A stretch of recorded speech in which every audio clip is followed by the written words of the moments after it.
Muito bem, graça e paz do Senhor Jesus, nesta manhã de domingo, que a bondade do Senhor nos concede. Hoje veremos mais um tema, ou mais um assunto, né? Nossa temática é o tabernáculo, estamos vendo os símbolos, né, em torno do tabernáculo, que apontavam para a obra redentora de Cristo. Em cada detalhe, né, nos mínimos detalhes, a gente vê a tipologia do Antigo Testamento, né? Com relação à pessoa de Cristo, ao seu ministério, à sua obra redentora. E hoje nós estaremos avançando nessa temática, o tabernáculo, e estaremos entrando na lição de número 11, vendo assim, buscando aprofundar, né, em mais um tipo da pessoa e obra de Cristo no Antigo Testamento, que estavam presentes nas figuras do tabernáculo. É muito importante para o cristão esse entendimento, essa compreensão, né? Ele vê, ele enxerga o texto, a sua literariedade e consegue perceber ou entender a simbologia, né? A figura que está presente ali. Né? E isso não é de maneira arbitrária. Esse entendimento, essa interpretação das Escrituras Sagradas do Antigo Testamento, na verdade, chega a nós por meio dos apóstolos de Cristo. Os apóstolos do Senhor Jesus foram os grandes intérpretes, né? Vamos dizer, da nova aliança. E nós temos a carta aos Hebreus, uma carta maravilhosa, né? Que vai mostrar a riqueza de simbologia e tipos que havia no culto ao Senhor no Antigo Testamento. Então, os apóstolos são, na verdade, os grandes intérpretes, né? Os grandes intérpretes da nova aliança, do Novo Testamento, e eles receberam essa autoridade para interpretar do próprio Senhor, né? Foi dado a eles, pelo Espírito Santo, esse ministério, né? Este serviço, de maneira que os apóstolos foram aqueles que lançaram o fundamento da doutrina cristã, né? Para que outros, como eu e você, possamos edificar sobre esse fundamento. E assim a Igreja de Cristo, ela permanece fundada, né, na doutrina de Cristo e dos apóstolos. Muito bem. Então é por meio das Escrituras Sagradas do Novo Testamento que nós obtemos essa interpretação acerca da pessoa de Cristo e sua obra redentora, já presentes ou pré-anunciados nas Escrituras Sagradas do Antigo Testamento. O irmão Edson, antes aqui de introduzirmos a lição de hoje, o irmão Edson faz-nos aqui uma pergunta e um esclarecimento sobre um dos tipos, ou um dos símbolos dessa obra redentora de Cristo na Antiga Aliança, que foi a Arca da Aliança. A Arca da Aliança constituía-se em um dos objetos mais sagrados no culto ao Senhor no Antigo Testamento. Por que isso? Porque era de onde, né, Deus se manifestava, né? Deus manifestava a sua presença, uma manifestação teofânica, né? Era uma manifestação visível, né? Diz o texto no Antigo Testamento que o Senhor vinha em uma nuvem, né? E descia no tabernáculo, e ele falava com Moisés lá do propiciatório. O que era o propiciatório? Era a tampa dessa arca. A arca era um baú. né? Um baú com medidas predeterminadas ou predefinidas por Deus. Um baú construído de madeira revestida de ouro, né?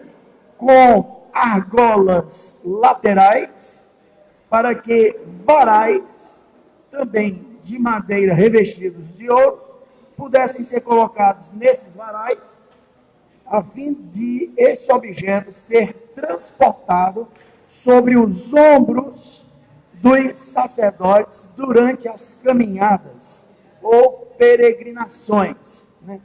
Esse baú, essa arca, a Arca da Aliança, continha alguns objetos que nós identificamos nos textos do Antigo Testamento como uma porção do maná. E lembrando aqui que o maná era o alimento concedido ou dado por Deus, né? Todos os dias a grande nação que peregrinava no deserto. O maná não poderia ser colhido de maneira que sobrasse para o outro dia. O maná só podia ser colhido na medida suficiente para cada pessoa, para cada família, né, por dia, né? Portanto, o maná era uma porção diária. Daí Jesus nos ensinar o pão nosso de cada dia. O maná era uma porção dada por Deus, né, milagrosamente, uma porção de alimento para sustento, para alimento da grande nação de Israel que peregrinava no deserto. Mas estava ali dentro da arca uma porção do maná.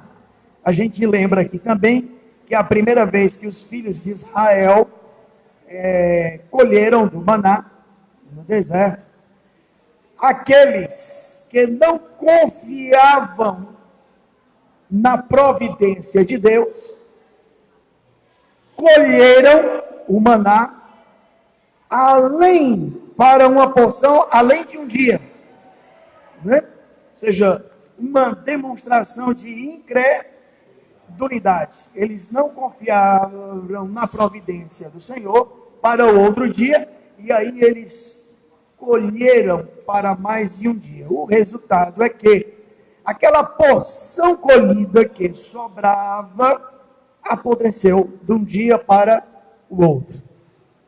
O maná, concedido diariamente, nos ensina que Deus é quem nos alimenta, Deus é quem provê sobre todas as nossas necessidades. E que aquele que não confia na providência de Deus dá, na verdade, um grande testemunho de incredulidade, né? Mas Deus é quem provê todas as nossas necessidades. Também está presente dentro da Arca da Aliança as tábuas da lei, né? A lei que fora também dada por Deus, por meio de Moisés. Estava lá como testemunho, tá? Como testemunho. Por isso, a tenda era também chamada de a tenda do testemunho, né? Lá estava presente aquilo que testemunhava de Deus a favor de Israel, a favor do seu povo eleito, do seu povo escolhido. O maná era um testemunho. As tábuas da lei eram também um testemunho. E ali estava também presente a vara de Arão, como símbolo ou sinal da escolha e chamado de Deus da tribo de Levi, né, para a tribo de Levi, para o sacerdócio. Amém? Então, esse baú era tampado. Essa tampa era uma lâmina de ouro batido, ouro maciço, puro ouro. sobre essa tampa da Arca da Aliança, essa tampa era chamada de propiciatório, sobre essa tampa, fundido nela, fazendo parte, é como que da peça, a figura de 2 querubins. Eles tinham suas asas estendidas, sobre a arca, e eles tinham também os seus rostos voltados para a arca, portanto, a lâmina ou a tampa, o propiciatório, ok? Então veja, os querubins, eles não olhavam para o outro, eles olhavam para a tampa, olhavam para o propiciatório, para a coberta da arca. Portanto, eles olhavam para o testemunho. Eles olhavam para o testemunho. E o que era que aquilo representava ou significava? Qual o grande significado de tudo aquilo? Convém aqui nós ressaltarmos que a arca não deveria ser objeto de culto, não deveria ser objeto de adoração, e que os filhos de Israel um dia tomaram a arca como sendo um objeto de sorte, um objeto de um amuleto, e eles se deram mal numa batalha contra os filisteus, quando tiveram a arca tomada deles, ok? E a arca foi, vamos dizer assim, parar nas mos dos filisteus. Então, a arca não tinha essa finalidade.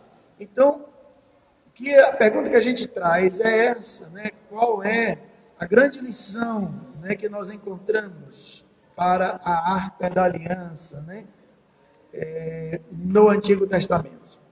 O que é aqueles querubins com suas asas estendidas, tocando, umas nas outras, e com seus rostos voltados para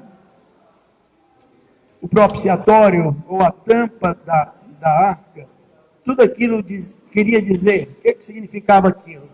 Bem, o que são os querubins? Na Bíblia nós encontramos que os querubins, eles são seres celestiais, são criaturas de Deus que habitam os céus, Os querubins, eles são vistos no livro do profeta Isaías como que estando diante do Senhor, Portanto, eles são criaturas, angelicais ou celestiais,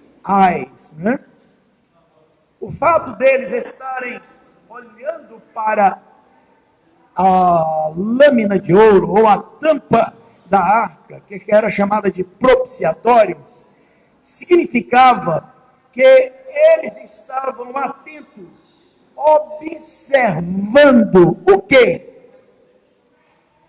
O que é que eles estavam observando?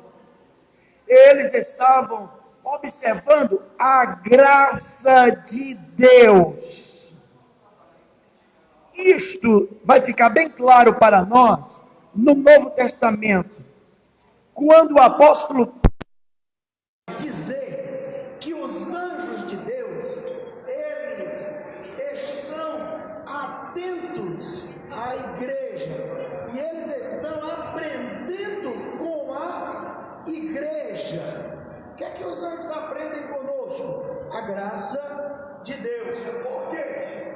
Porque eles, sendo maior em força, sendo maior em conhecimento, porém, eles não têm conhecimento por eles mesmos da graça de Deus.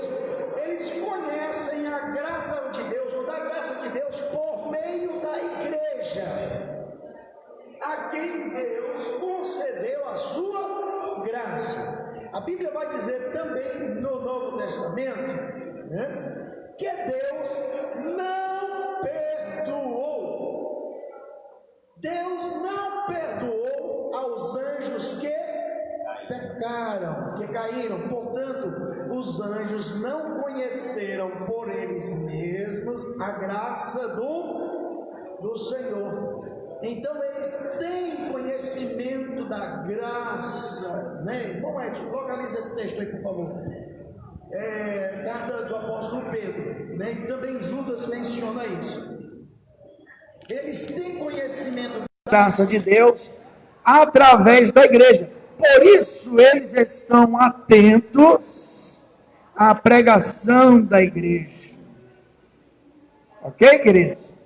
Então, essa figura dos querubins, né, sobre a arca, né, na tampa da arca, que era o propiciatório, olhando para, né, o propiciatório, era uma mensagem de que os seres celestiais, as criaturas celestiais, estavam atentas à graça de Deus, porque Deus na história é Deus operando, é Deus trabalhando para salvar a criatura humana, para resgatar a criatura humana. Qual é a mensagem central da Bíblia? Senão a redenção, né, da humanidade por Deus. A história bíblica é a história da redenção. É como Deus trabalha no tempo, né, nas eras, nos séculos, para salvar a criatura humana caída em desgraça, caída em pecado. Ok?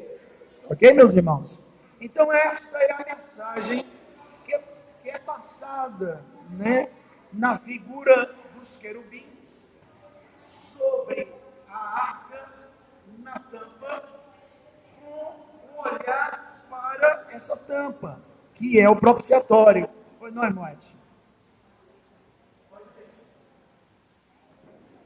Porque se Deus não perdoou aos anjos que pecaram, mas havendo-os lançado no inferno, os entregou às cadeias da escuridão, ficando reservados para o juízo.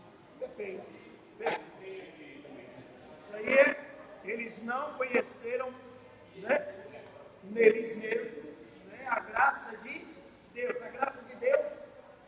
né, neles, né, graça redentora. Esse foi o 2 Pedro 2:4. 2 Pedro 2:4 agora, Judas. 6 e 7.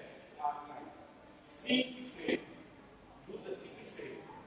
Mas quero lembrá-los, como atende já uma vez sobre isto, que, havendo o Senhor salvo um povo, tirando da terra do Egito, destruiu depois os que não creram, e aos anjos que não guardaram seu principado, mas deixaram a sua própria reputação, reservou na escuridão e em prisões eternas, até o juízo daquele grande dia. Muito bem, isso fala do juízo de Deus, né, sobre os anjos que caíram. Mas há um outro texto que fala da observação deles quanto à graça de Deus na igreja. Também é igreja, né? Então vamos lá.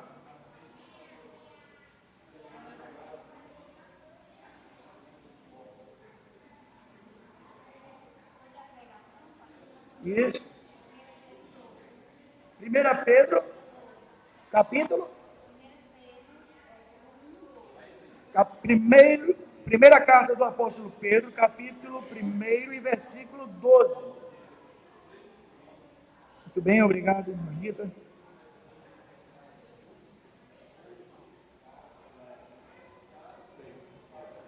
Vamos lá? O que diz aí? Aos quais foi revelado que não para si mesmos, Pedro está falando da revelação de Deus, ou da palavra profética, né, dada por Deus aos profetas. Aos quais foi revelado que não para si mesmos, mas para vós, eles, os profetas da antiga aliança, ministravam estas coisas que agora vos foram anunciadas por aqueles que, pelo Espírito Santo enviado do céu, vos pregaram o Evangelho, coisas para as quais até os anjos desejam atentar, observar. Ok?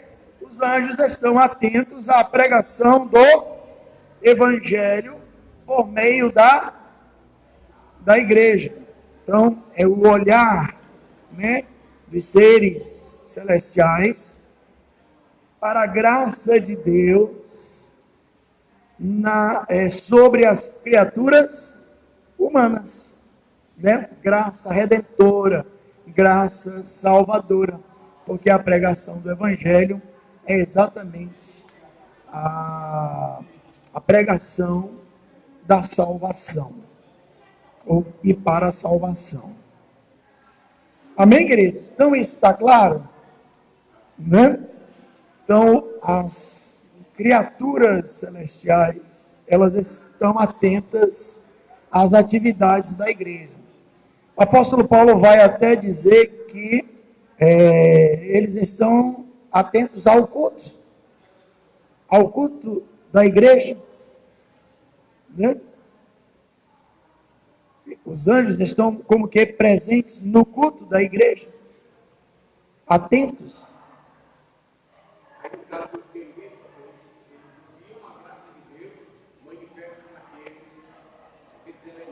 Naqueles elementos ali, né?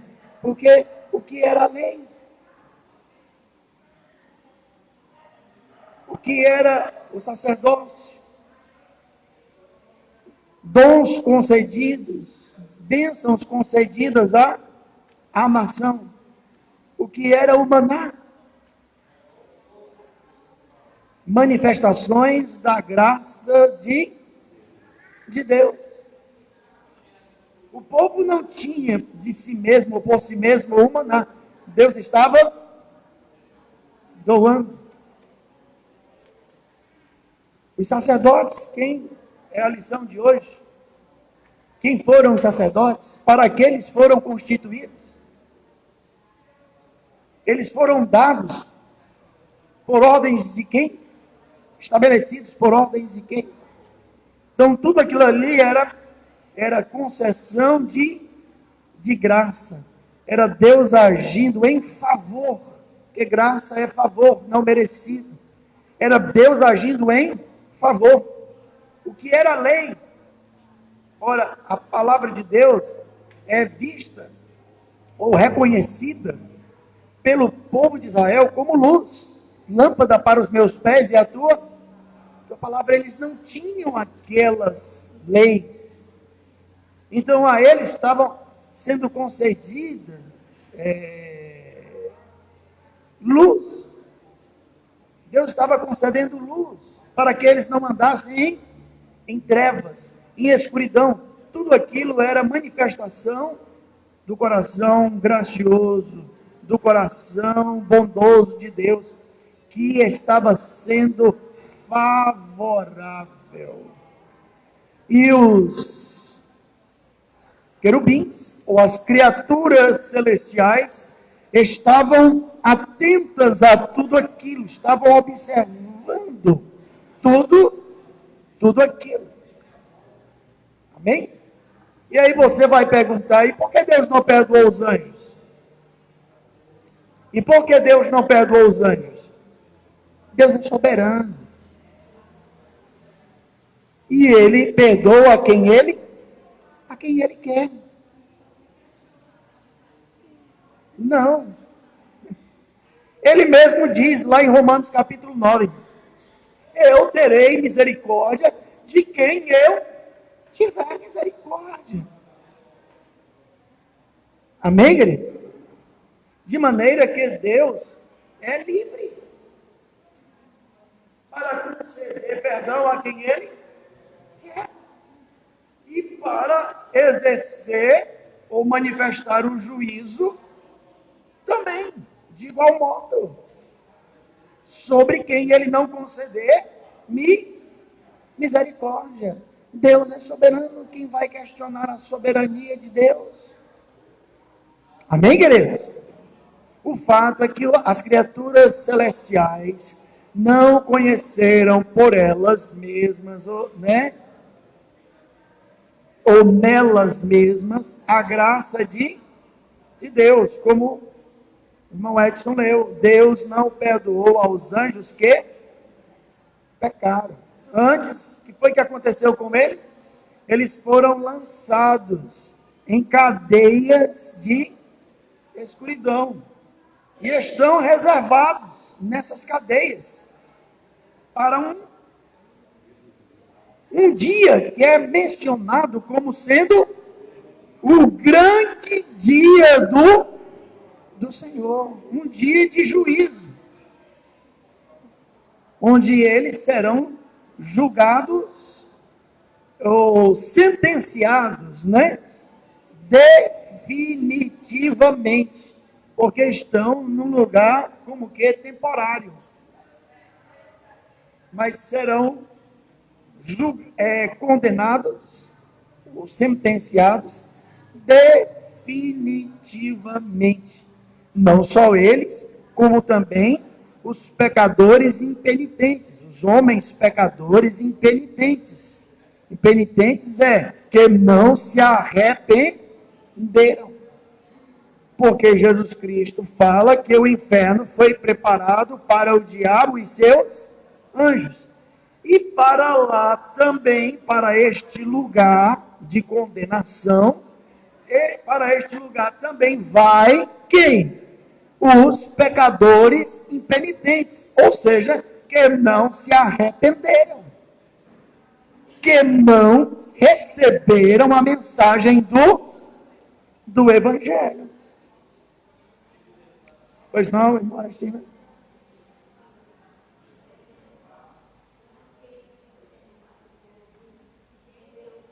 Perfeitamente, né? Esses anjos que foram, né, derrubados são exatamente aqueles que seguiram a rebelião do querubim ungido, né? Que foi vamos dizer assim, o pecador, né, celestial, original. A rebelião contra Deus, ela tem a sua origem no céu. Ela é trazida à terra por meio desse querubim já caído, como agente tentador. Ok, meus irmãos? Então, está aqui essa passagem, e com isso a gente observa que Deus já estava falando por meio de símbolos, por meio de figuras, por meio de imagens, da sua obra redentora, né? Da sua salvação, que ele estava a conceder e prestes a executar, a consumar. Daí as palavras de Cristo na cruz, uma das suas palavras, está consumado. Bem, irmã Rose?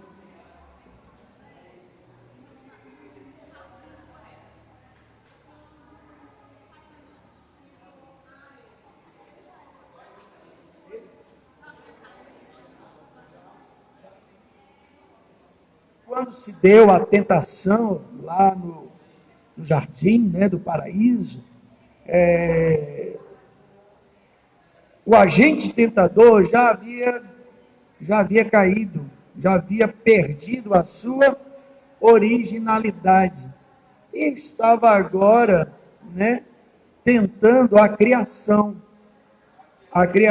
que Deus fizera perfeita, que Deus criara perfeita. O Provérbios vai dizer que Deus criou o homem perfeito, mas este buscou muitas invenções, né?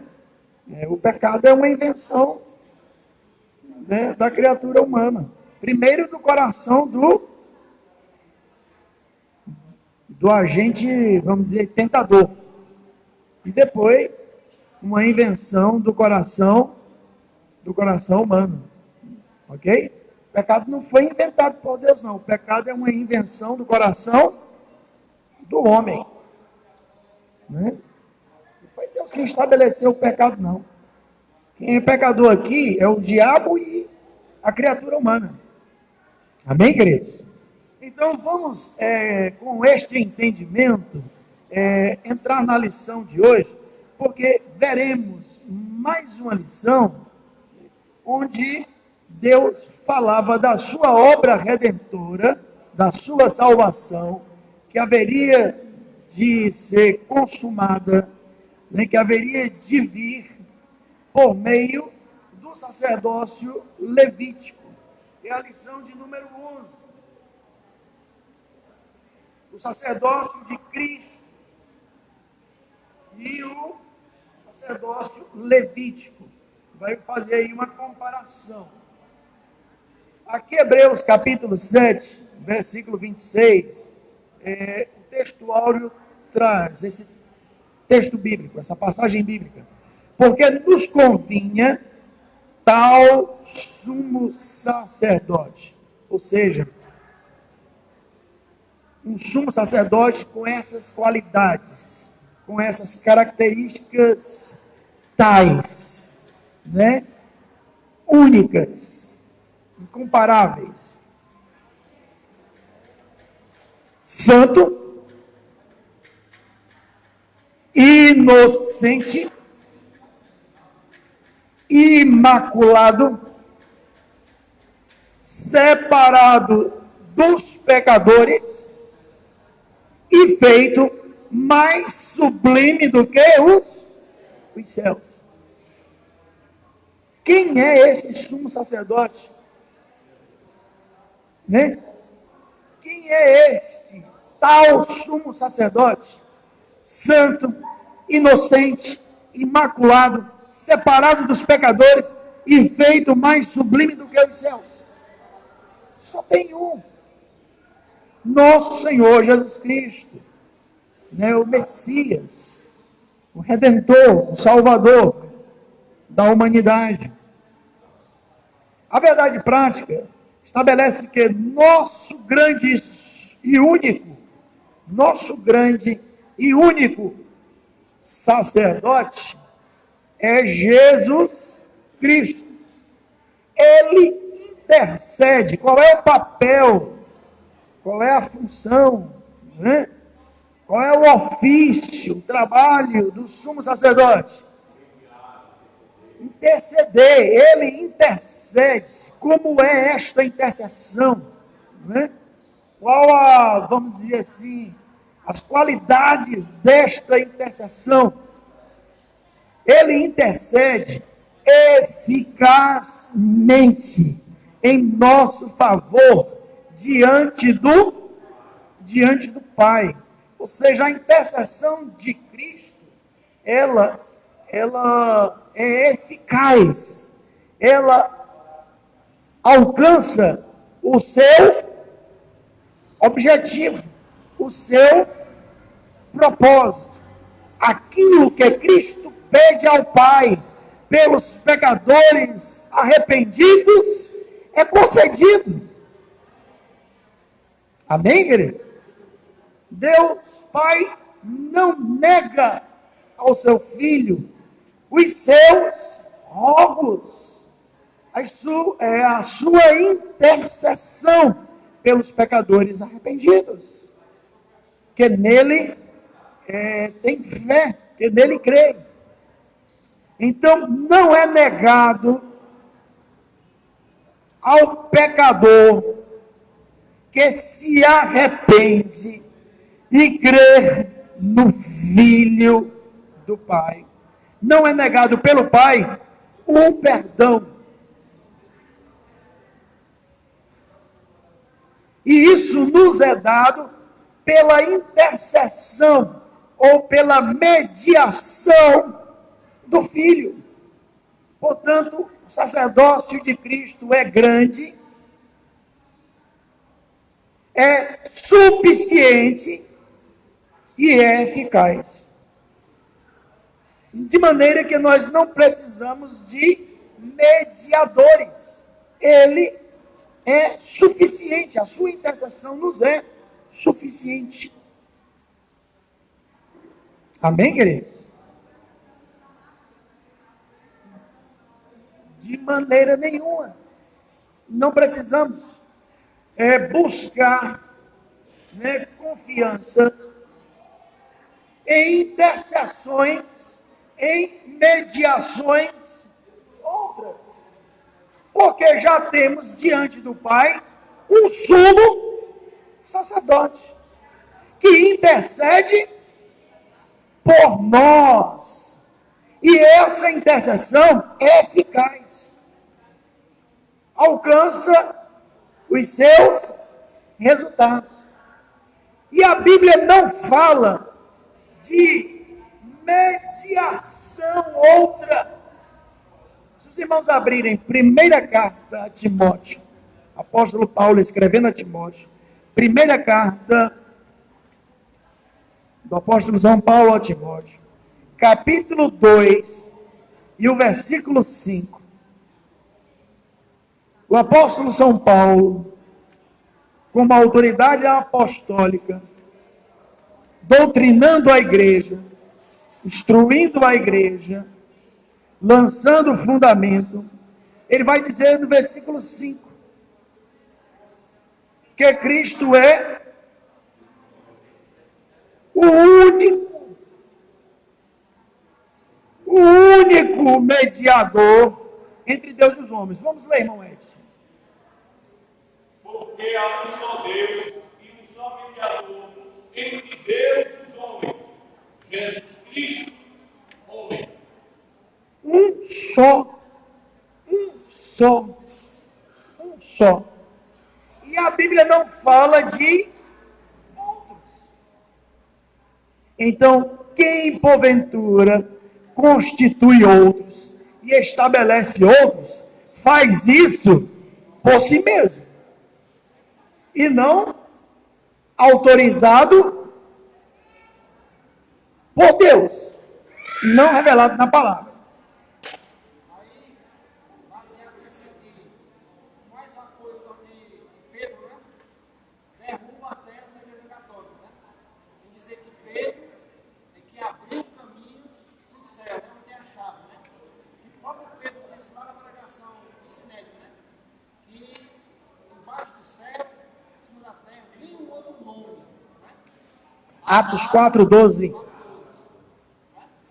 O apóstolo Pedro pregando às autoridades religiosas, ele diz, porque debaixo dos céus nenhum outro nome existe, dado, concedido entre os homens, pelo qual importa que sejamos salvos.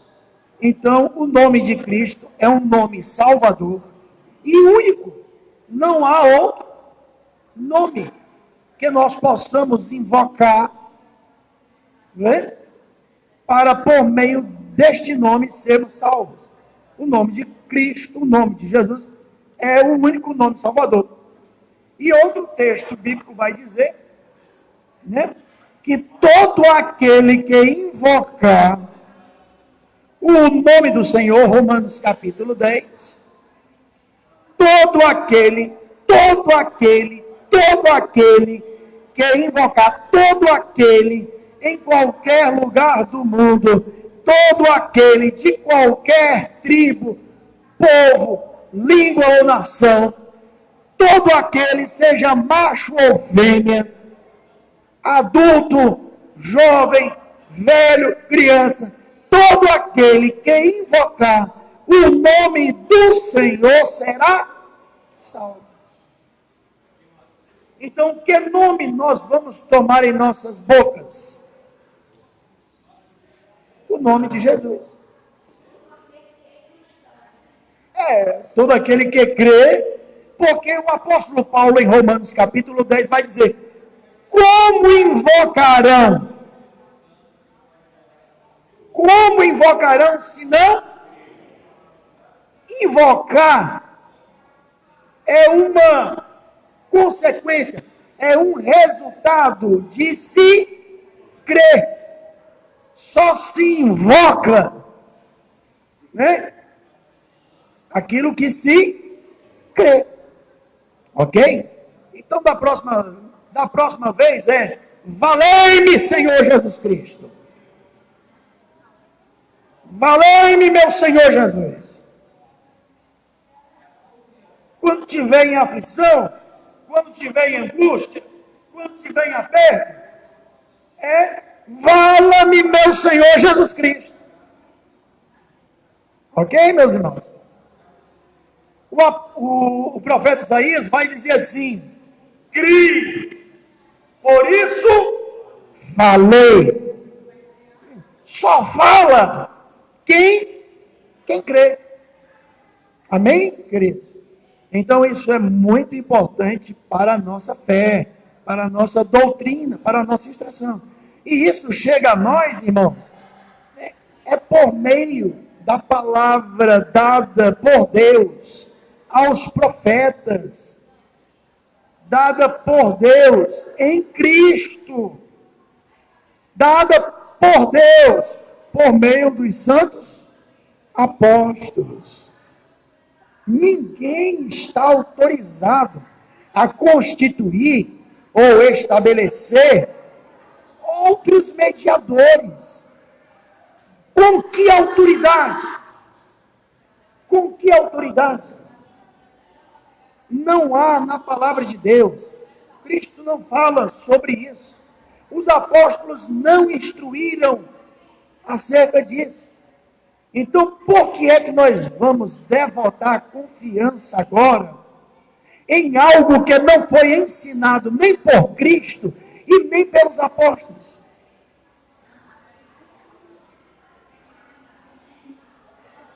Então, isso é, no mínimo, confiar em algo que não foi constituído por Cristo, que não foi estabelecido por Cristo nem pelos apóstolos. É, no mínimo, temerário, imprudente. No mínimo. Irmã Vanilson? Pastor Samuel, quem defende essa intercessão por outros, questiona o fato de nós intercedermos uns pelos outros. E aí coloca nós intercedemos uns pelos outros, né? Orar pelos outros. Aí, amém. Tudo bem, irmã Vanilson está lembrando aqui que essa intercessão de outros é argumentada, né, pelo fato de aqui nós intercedermos uns pelos outros. Mas a Bíblia diz, realmente, orai uns pelos outros. Mas essa intercessão é em vida, aqui na terra. A Bíblia não fala em lugar nenhum dessa intercessão depois que se deixa essa vida temporal, essa vida sobre a terra. Ela não fala. A instrução, a exortação para intercedermos ou para orarmos uns pelos outros é aqui, em vida. Quando nós estamos na mesma jornada, na mesma caminhada, e somos instruídos a sermos solidários. E aí a Bíblia vai dizer: chorai com os que choram e alegrai-vos com os que se alegram.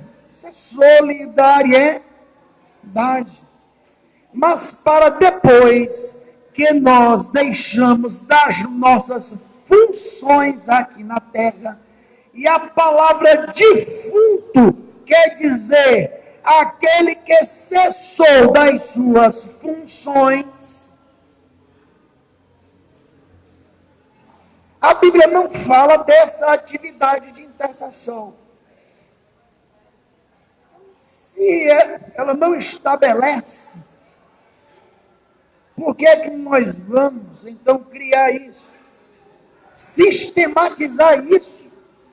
sistematizar, organizar isso em um conjunto de crenças. Então, não foi ensinado claramente por Cristo, não foi ensinado claramente pelos apóstolos, ok?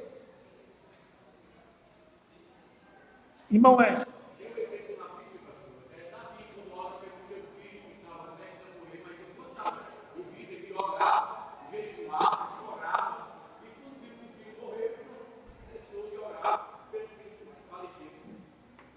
O que nós vamos encontrar aqui, para sermos aqui honestos com os irmãos, que nós vamos encontrar aqui na Bíblia e no Novo Testamento, de alguma atividade no céu das almas que já deixaram, das vidas que já deixaram esse mundo,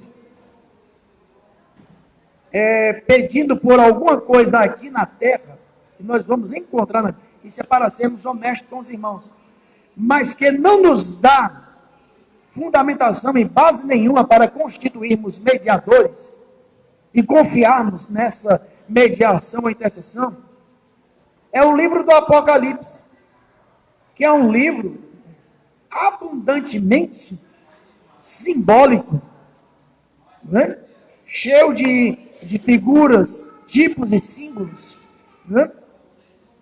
Quando vai dizer que em uma das aberturas, né, dos selos, foi visto por João as almas que estavam debaixo do altar de Deus. As almas que estavam debaixo do altar de Deus. E o que elas pediam, o que elas falavam? Elas falavam, até quando? Até quando? E aí vamos encontrar esse texto, por favor. Ó grande, né, juiz, até quando não vingarás o sangue dos santos que é derramado sobre a terra? É a visão dos mártires na glória. Lá no livro do Apocalipse. Os irmãos veem aí.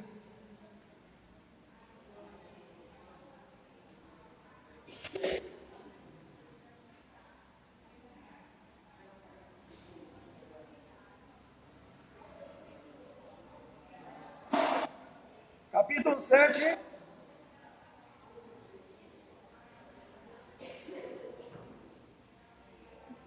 Apocalipse, capítulo 7.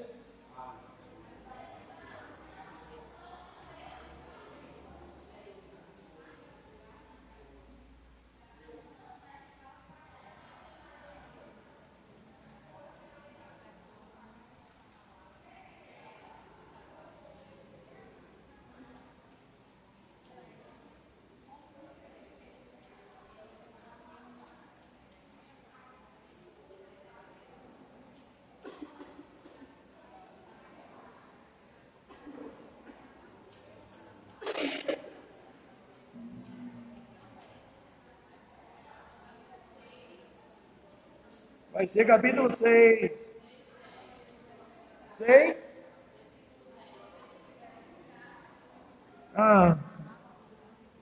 Vamos ler o versículo 9, que antecede, e depois o versículo 10, que menciona aquilo que falamos.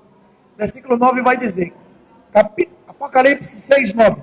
Quando ele abriu o quinto selo, vi debaixo do altar as almas dos que foram mortos por causa da palavra de Deus e por causa do testemunho que deram, e clamavam com grande voz, dizendo, até quando, ó verdadeiro e santo soberano, não julgas e vingas o nosso sangue dos que habitam sobre a terra?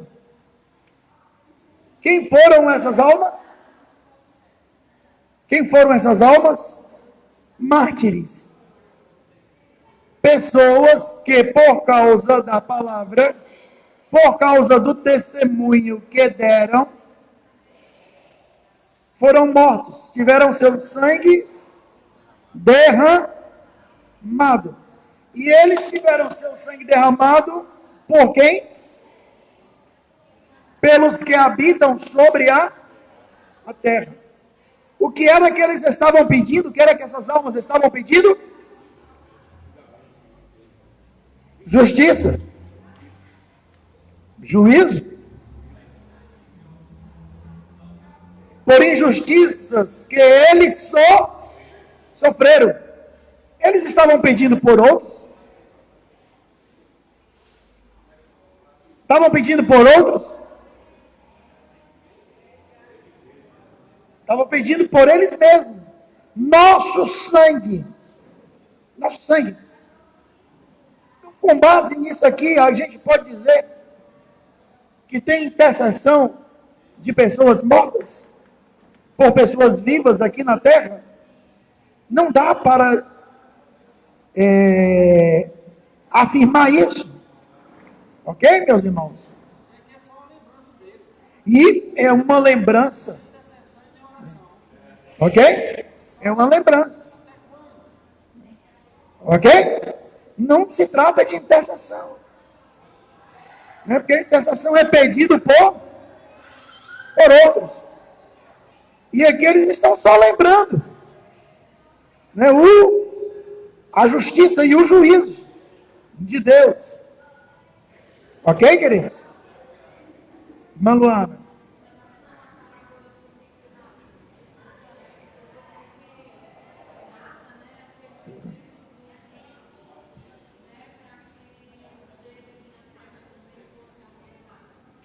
É interessante. A irmã Luana está trazendo aqui a lembrança, o texto de Lucas capítulo 16, que dizem que é uma parábola, né? Mas há vamos dizer, uma controvérsia.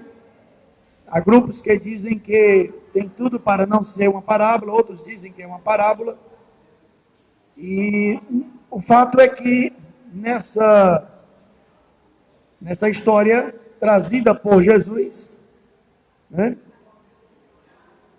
É mencionado a morte de duas pessoas, uma pessoa rica e uma pessoa pobre, né? E essas pessoas têm um destino diferente, opostos.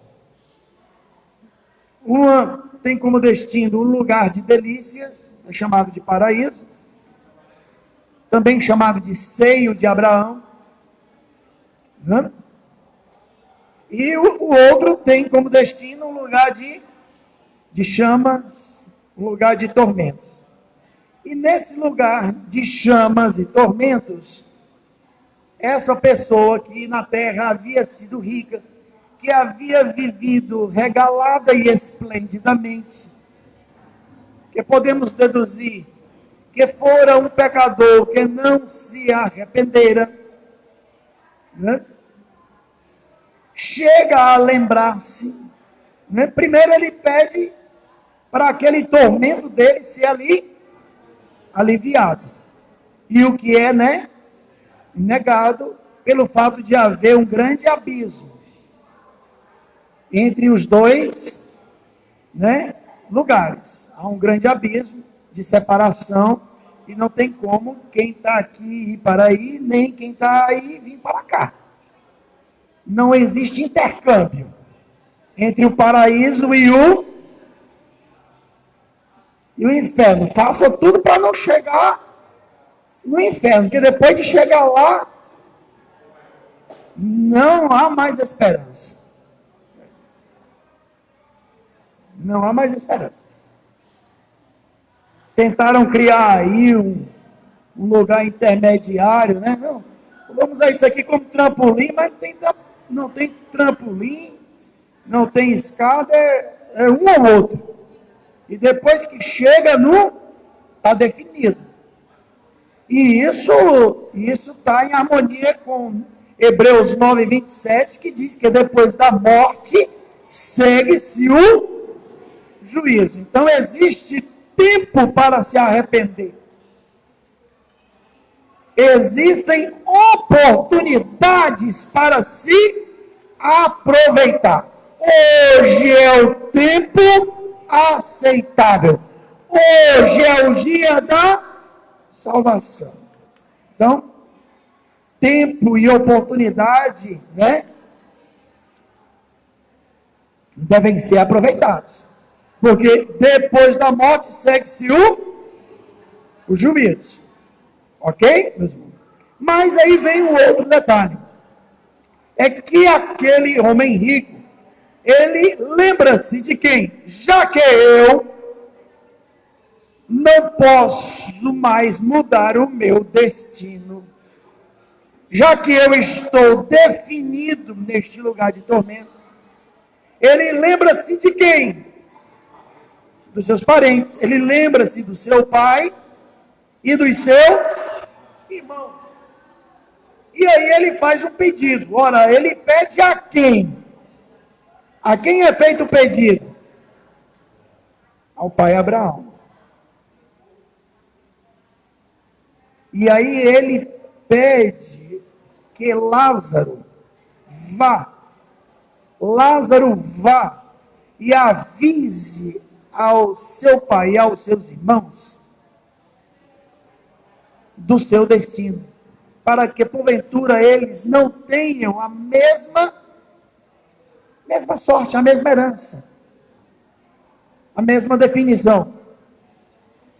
Nas palavras de Abraão, na resposta dada, né, por Abraão àquele homem com aquela triste sorte, está implícito de que não havia ideia de Lázaro ir em espírito ou incorpóreo. Estava presente na resposta de Abraão, estava implícita, né, a ideia de ressurreição. Porque o pai Abraão responde assim, que lá na terra tem a lei e os profetas. Que era a lei e os profetas? O testemunho de Deus. Quem não recebe o testemunho de Deus, nasceu, né? Pode botar, pode. Quem não aceita o testemunho de Deus, vai ficar com o quê? Vai receber o quê? De destino. Quem rejeita o testemunho de Deus? A lei e os profetas. Tem mais o que de Deus? Abraão vai dizer, se eles não receberem o testemunho da lei e dos profetas, muito menos acreditarão, ainda que um dos mortos ressuscite. Ok, queridos?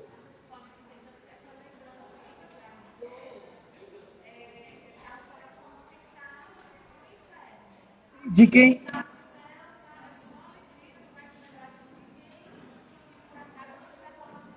Perfeito, né? Com certeza, a probabilidade de lembrança das coisas aqui na terra é muito maior para quem está no inferno do que para quem está no paraíso, no céu. A lembrança das coisas aqui da terra. Por quê? Ora, nós, em nossa experiência, podemos saber o seguinte, né?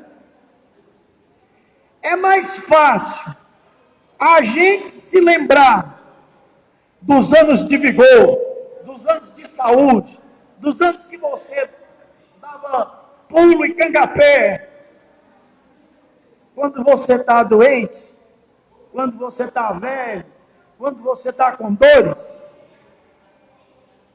É mais fácil? É fácil fácil a gente se lembrar da fome quando a gente está de barriga cheia. Hein? A gente se lembra de doença quando a gente está com saúde. Hein? Quando é que a gente vai atinar para a doença? Quando a gente estiver enfermo. Então, a probabilidade de se lembrar das coisas terrenas, das coisas difíceis, né? Aqui sobre a terra, a probabilidade dessa lembrança para quem está no inferno é muito maior para quem está no paraíso, no lugar de delícias.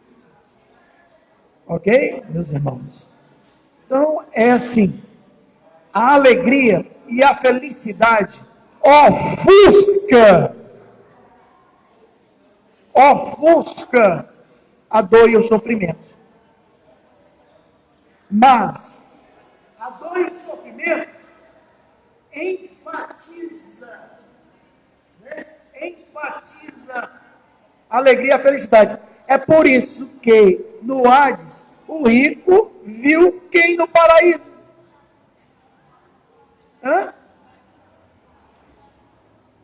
Lázaro. Mas o texto não diz que Lázaro viu o rico no Hades. Ok?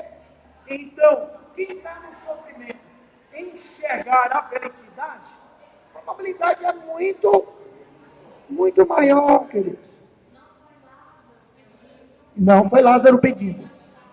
Exatamente. Foi o rico pedindo. Por si mesmo, primeiro, depois pediu pelo. Alcançou.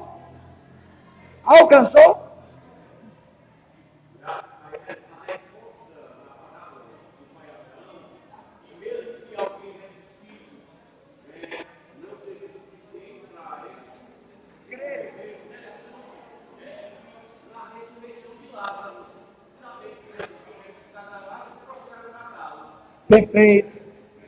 Os incrédulos, irmão, ele está lembrando aqui que os incrédulos que não creram em Jesus, que não receberam testemunho de Jesus de Nazaré, não creram nele depois que Lázaro fora ressuscitado, mesmo tendo estado 4 dias na sepultura. Ou seja, a incredulidade é uma firme decisão do pecador rebelde, obstinado, teimoso e decidido na sua incredulidade.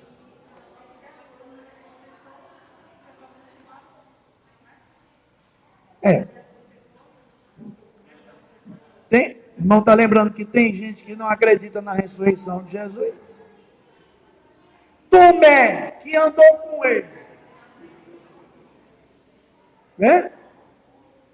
Que estava ouvindo e vendo os outros dizer, nós vimos, disse que não acreditava, se não tocasse. Então tem gente decidida na sua incredulidade. Então a incredulidade é uma questão de, ou passa pela vontade. Quem é incrédulo está decidido a não crer. Pode ver mar abrindo, pode ver muralha sendo derrubada, pode estar vendo boca de leão sendo fechada para não comer profeta. Né? Olha, quem está decidido na incredulidade pode ver o que quiser com os olhos, que nenhum testemunho será suficiente.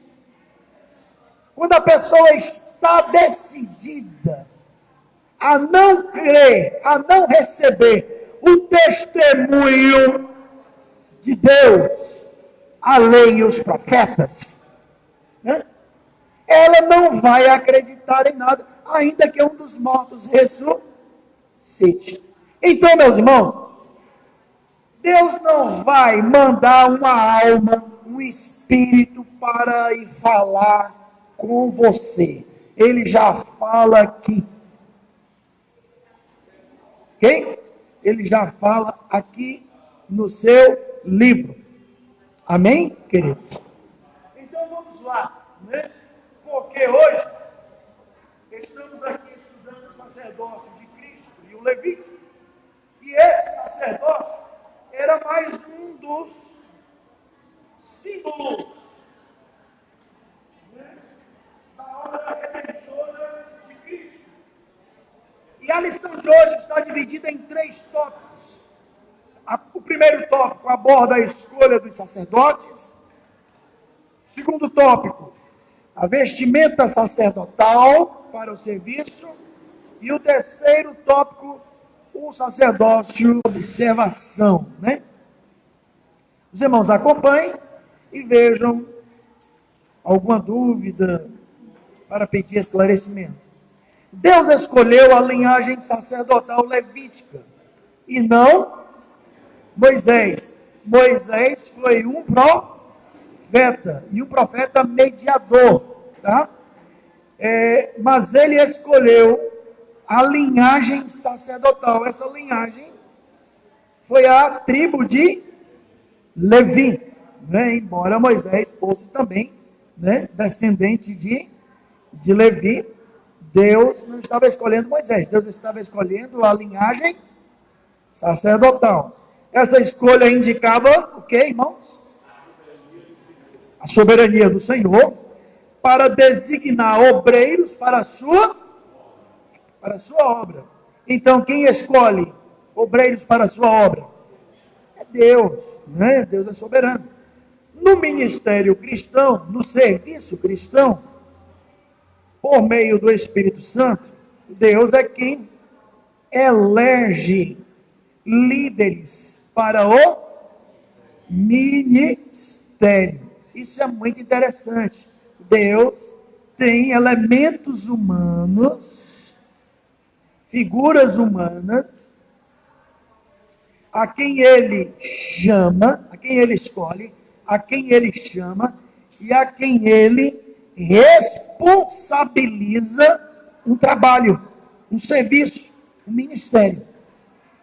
Ok?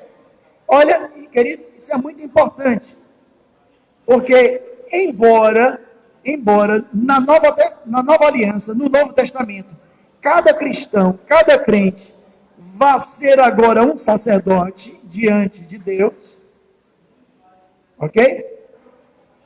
Embora isto seja verdadeiro, é verdadeiro também que na igreja, dentro da igreja, né, Deus elege, né, Deus escolhe e Deus chama pessoas específicas para um determinado trabalho. Por que nós estamos enfatizando isso? Porque há pessoas muito orgulhosas, extremamente vaidosas e orgulhosas, que vão dizer: eu não obedeço a homem nenhum. Eu não obedeço a homem nenhum. Ok, queridos? E achando que é, com essas palavras, muito espiritual. E, na verdade, a Bíblia vai dizer que ele está sendo muito carnal. Não obedeça a homem nenhum. Nós devemos nos lembrar que no meio da igreja, Deus constituiu uns para. E aí vai dizer a palavra lá em Efésios: apóstolos, profetas, pastores. Então Deus continua a eleger, a chamar, a capacitar elementos humanos, pessoas humanas, para conceder a elas trabalhos, serviços específicos.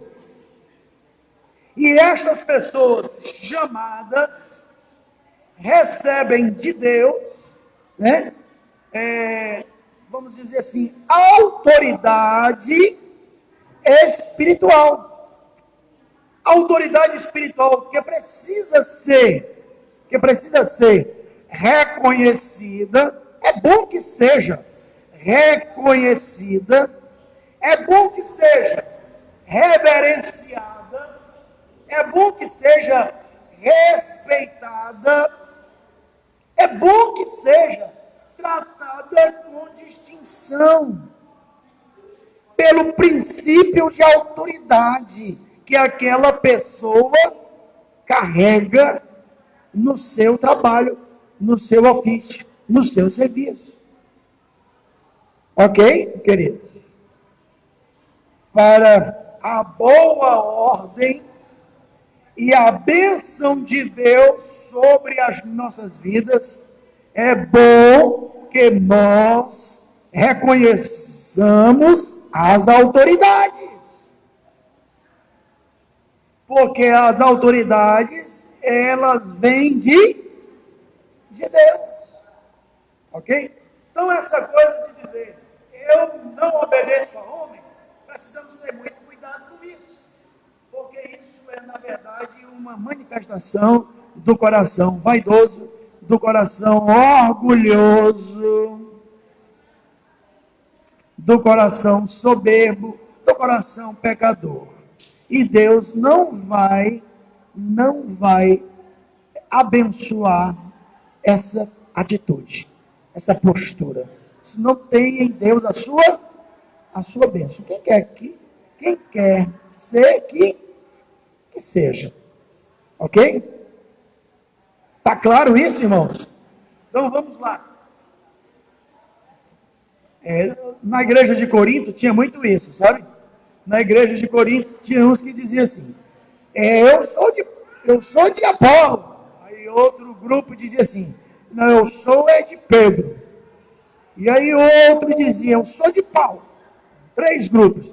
E havia um 4º grupo que dizia, eu sou de Cristo. Ok? E aí desses 4, o pior grupo era aquele que dizia que era de Cristo. Entendeu? Que esse era o mais orgulhoso, que não se submetia a homem nenhum. Dava um trabalho terrível. Né? Tem ovelha trabalhosa, né? Tem cristão trabalhoso. Ok, querido? Então vamos lá, os sacerdotes, eles precisavam pertencer, primeiramente a quê? A tribo de Levi, era uma condição para ser sacerdote, tinha que pertencer à tribo de Levi. Nós vamos já observar que por isso aqui, as genealogias eram valorizadas na nação de Israel. Como era que alguém ia ou poderia reivindicar o direito de ser ou de oficiar como sacerdote no templo? Como? Ele tinha que provar a sua origem. Daí as genealogias na Bíblia serem valorizadas, serem muito importantes. Ok, queridos? Então, os sacerdotes precisavam pertencer à tribo de Levi. Levi era um dos 12 filhos de Jacó, né? Que teve o nome trocado por Deus para Israel. Lição, tópico 1.2. Características especiais. Além de ser da tribo de Levi, existiam algumas características especiais dos levitas. Que características eram essas?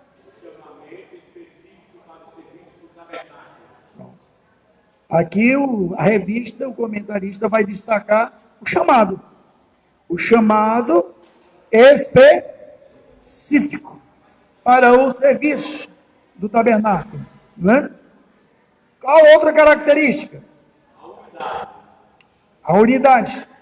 Todos falavam a mesma língua. Eles defendiam o mesmo comportamento e mantinham a mesma fé. Então, olha só, linguagem, né? Comportamento e fé. É interessante isso. Os irmãos sabiam que a pessoa podia ser um levita e ter o direito ao sacerdócio, de oficiar como sacerdote. Mas, se ele tivesse um defeito no corpo, ele não podia oficiar. Por quê? Ele era figura de um sacerdócio perfeito. Ok? E existiam outras normas que regiam o sacerdócio, que apontavam exatamente para essa perfeição.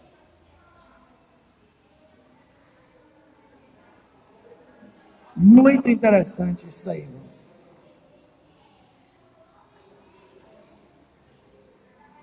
Então, características especiais dos levitas era esse chamado, né? Um chamado específico para o serviço no tabernáculo. E aí, a unidade na fala, na linguagem, no comportamento e na fé. Uma pessoa exemplar. Uma pessoa de fé. E uma pessoa que não promovia contendas, tá? Divisões, mas uma pessoa que promovia unidade. A igreja, né? Essas ambas características apontam para a importância da unidade da igreja, tá? A igreja local, ela é o corpo de Cristo. Portanto, o chamamento e a unidade são a sua marca. Nós precisamos falar a mesma linguagem. Qual é a nossa linguagem? Nossa linguagem deve ser a linguagem da palavra. A linguagem, né, de Cristo. A linguagem dos apóstolos. A palavra de Deus. A palavra comum a todos nós na igreja deve ser a palavra de Deus. Né? O chamamento e a unidade são a marca, né, característica para a igreja de Cristo, enquanto corpo de Cristo, aqui na terra. A fé, irmãos, a fé é outra característica. Nós devemos ser reconhecidos como a família da fé, né? Família de Deus. A fé é outra característica nossa, enquanto igreja de Cristo. Então aqui, a unidade, essas características da unidade na linguagem, no comportamento, né? Para a manutenção da mesma fé, essas características apontam para a importância da unidade da igreja. A igreja local, nós somos uma igreja, né, local, né? A igreja local é o corpo de Cristo e, portanto, o chamado e a unidade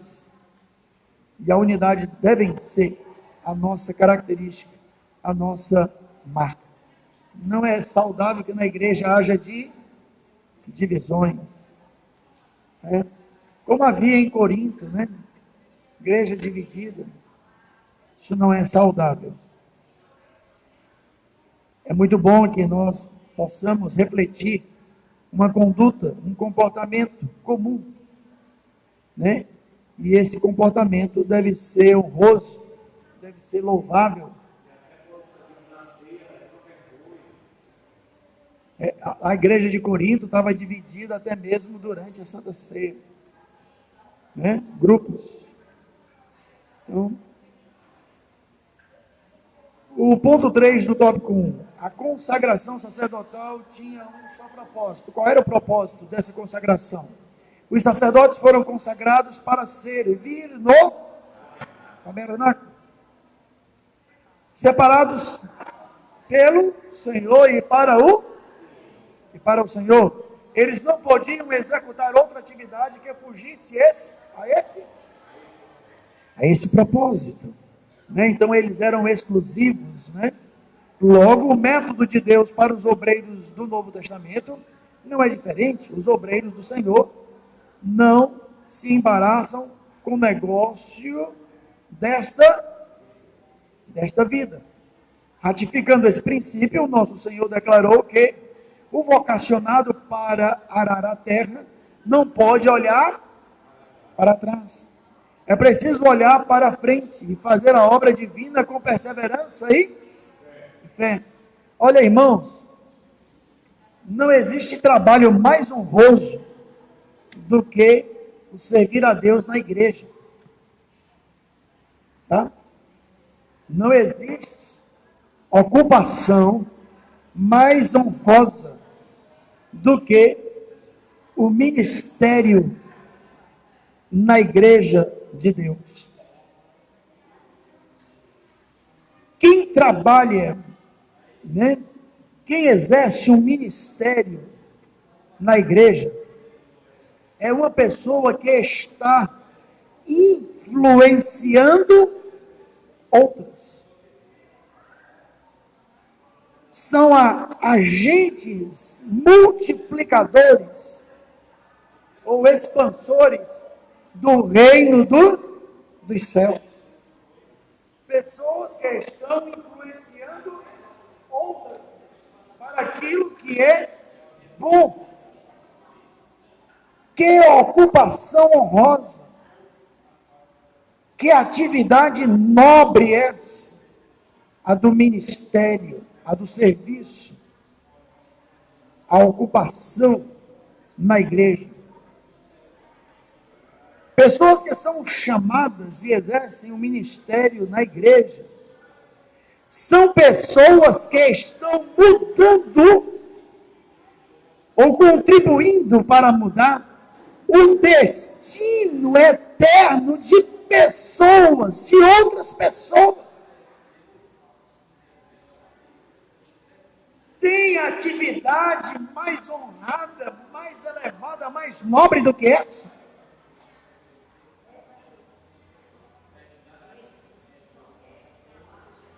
Como é?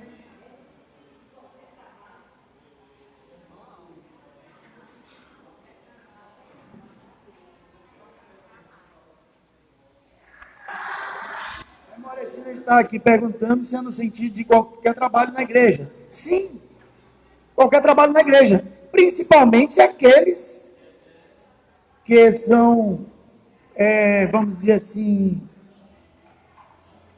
reconhecidos com consagração. Trabalho específico. E aí vamos destacar aqui o trabalho pastoral, o trabalho evangelístico, o trabalho de supervisão.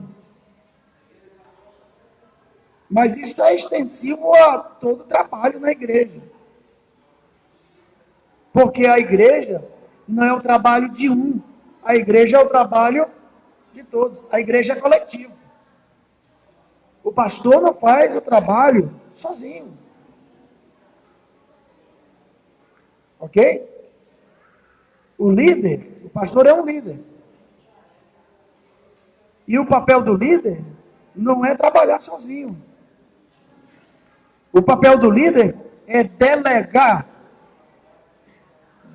atividades, distribuir atividades sob a sua liderança, sob a sua supervisão. Então, nenhum pastor que se dá bem, que prospera no seu ministério, pode ir olhar, ele está sozinho. O apóstolo Paulo não estava sozinho no seu ministério. Não encontramos o apóstolo Paulo sozinho. Ele está sempre cercado de obreiros. Até mesmo na sua última hora, ele reclama a companhia e a presença. E ele vai dizer que alguns obreiros lhe haviam abandonado. Mas Lucas estava com ele. Então o pastor não é alguém que faz sozinho a obra de Deus. Se tem algum pastor com essa mentalidade, ele está enganado, ele está equivocado. Ele precisa olhar mais para o modelo que Deus revela na sua palavra. Neemias levantou os muros sozinho. Foi sozinho que Neemias? Então, ok? E aqui está, né, um princípio para o trabalho na igreja. Então, o trabalho na igreja é um trabalho de todos, é um trabalho conjunto. Ok? Já pensou se o pastor tivesse de fazer tudo na igreja? Limpar o chão, limpar as cadeiras, limpar os banheiros, ministrar a palavra, ministrar a oração, ministrar estudo, ministrar visitas a enfermos. Não é assim. O pastor, ele delega, não é? Não é.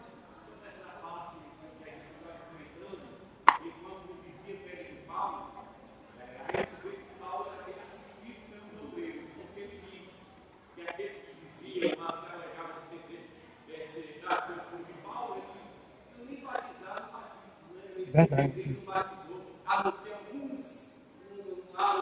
É verdade. Não está lembrando algo bem interessante aqui. O apóstolo Paulo pregava, ele chegava e plantava a igreja, mas na hora de batizar, não era ele quem batizava. E eram tão poucas as pessoas que ele tinha batizado, que ele chegava até a se lembrar de alguns nomes. Isso mostra que na igreja há trabalho para todos. Ok? Que o pastor não é um concentrador, né, de trabalhos. Antes ele é um repartidor de trabalhos. Ele delega trabalhos. E assim a igreja caminha, né, e anda bem. Na verdade, o pastor ele vai ser um administrador dos bens, né, espirituais. Amém? O levita tivesse um defeito físico, né? Alguma coisa, não qualquer defeito físico, ele não podia servir como sacerdote. não, Servir para outra coisa. Servir para... não como sacerdote, não. E aí, como o sacerdócio era específico de uma família dentro da família de Levi, porque a família de Levi era a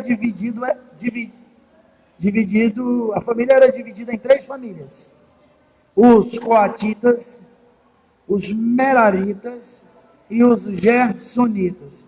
Quem eram os sacerdotes? Os coatitas. Tá? Os coatitas. E aí, se um coatita tivesse um defeito, ele não poderia exercer o sacerdócio. Ok? Ele não deixava de ser um levita. Tá? Mas o sacerdócio ele não podia exercer.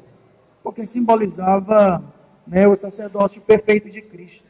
E agora estou vendo que passamos, né, aqui das 11 horas. Eu não sei lhe dizer se ele se ocupava de outra coisa, mas ele não perdia de dignidade de um levita. Ele só era impedido de exercer o sacerdócio. Para o sacerdócio se requeria, né, vamos dizer assim, uma saúde perfeita. Tá bom? Então, meus irmãos, concluindo aqui a nossa lição, porque chegamos às 11 horas, As próprias vestes sacerdotais, elas falavam da obra redentora de Cristo, né? A simbologia da veste sacerdotal.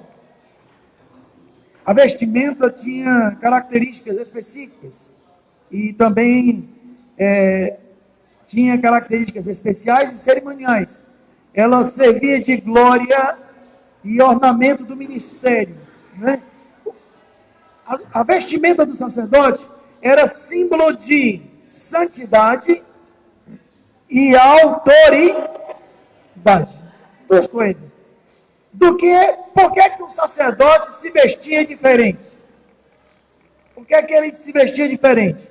Ele se vestia diferente para se distinguir das demais pessoas. E isso a gente viu que trazia a ideia de separação, portanto, de santidade. A vida dele era exclusiva para Deus. Santidade. E a autoridade. Ele era a quem Deus havia escolhido e chamado para aquele ofício. Então, ele estava investido de autoridade. E ninguém poderia ocupar o lugar dele. Então, as vestimentas sacerdotais falavam disso, tá? Ele era um representante do povo. Ele trazia aqui uma estola. Nessa estola haviam pedras. Quantas pedras? 12 pedras. Ele era um representante do povo. Ele era um mediador, já apontando para a mediação do sacerdote perfeito, nosso Senhor Jesus Cristo. Cristo é o mediador da sua igreja, né? Nós somos o povo de Cristo. E aí, o sacerdote também possuía duas pedras. Elas eram chamadas de Urim e Tumim. Essas duas pedras significavam o quê? Luzes e perfeição. Eu estou avançando aqui, tá, irmãos? Estou avançando aqui porque o nosso tempo já se esgotou, então já estamos concluindo. Mas o Urim e o Tumim, que pedras eram essas? Como nós podemos ver estas pedras no ofício ou no ministério sacerdotal? Essas pedras eram meios, aí presta atenção na palavra, meios de se obter a direção de Deus. Deus havia estabelecido o Urim e o Tumim como meio para se obter a sua direção. Uma das pedras simbolizava ou significava o sim. E a outra pedra simbolizava o não. O sim de Deus e o não de Deus. E elas eram lançadas, sorte. Ou seja, eles buscavam saber qual era a direção de Deus por meio destas pedras, ao lançarem sorte. Deus quer que nós guerreemos, sim ou não? E muitas vezes o rei ia consultar o sacerdote, consulta aí ao Senhor, e o sacerdote ia utilizar-se do quê? Do Urim e do Tumim. Então ele jogava aquelas pedras de maneira tal que a resposta era sim ou não.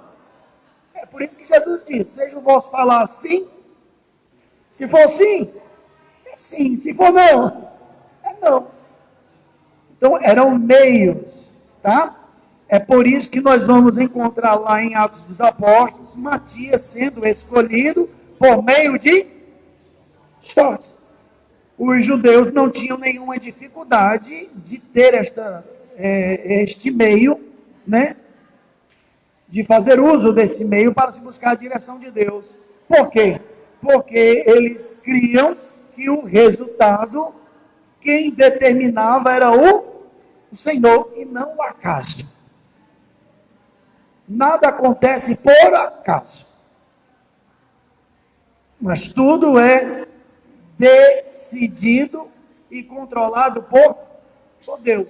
Então, se fosse para aí, sairia a resposta sim. Se não, não. Ok? Então, o Urim e o Tumim eram um dos meios de se obter a direção de Deus. E o outro meio qual era? Qual era o outro meio? Os profetas.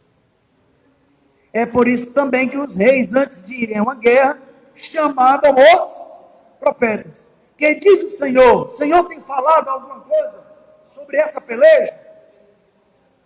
E aí, por meio também dos profetas, Deus dava direção para o seu povo. Ok, queridos? O profeta era um feiticeiro? Não!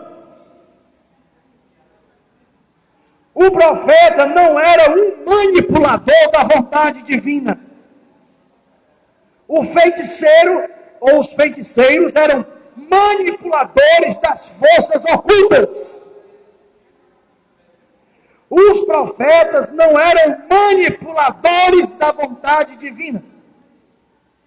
Portanto, eles não eram vistos como feiticeiros, mas como meios pelos quais Deus dava uma direção no momento específico. Amém, queridos?